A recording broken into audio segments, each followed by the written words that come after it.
we're craving this goodness. We're actually craving to see in others their unique gifts.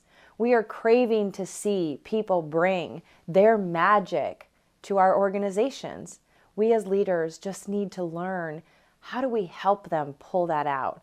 But I can tell you with every fiber of my being that we are craving to see it. I had the opportunity this past week to speak at the National Boy Scouts Jamboree.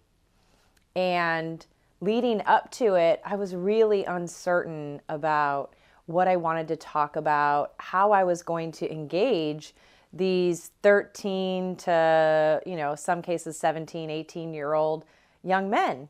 And that was kind of the age range of the group I was going to be working with. And I had a lot of uncertainty about how I would engage this group of young men. I didn't really understand their needs, right? I've never been a guy. I didn't grow up as a young man.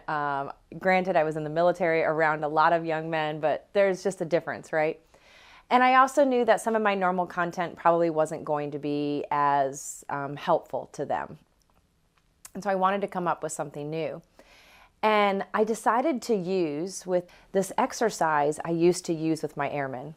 And I would go out and I would ask them, tell me 3 things that you uniquely are good at, that you bring to our United States Air Force and leadership. Tell me 3 things. And I would say nearly 100% of the time, they couldn't do it. They couldn't tell me 3 things that they were uniquely good at. And that kind of broke my heart a little. And oftentimes I would call up a friend and I would say, like one of their friends, like, hey, who here knows Chris? And what do you think Chris is really good at? And I would watch as these observers of Chris could rattle off a million things Chris was good at, but Chris couldn't tell you what they were good at. And so I tried this exercise with these young adults, these young men, with the exact same outcome. They too couldn't identify it. But when I did it with them, just like when I did it with my airmen, magic happened when they heard what others thought they were good at.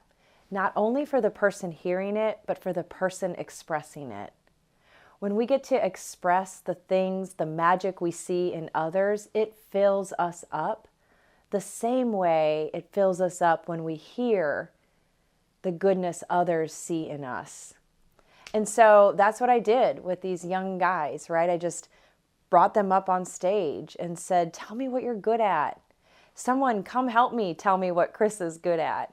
And it is so much fun to watch. And then I would ask the crowd, and I would do this on base as well. For all of you watching, what did it feel like to watch this expression of gratitude? And to a time, the group would say, it just felt so good.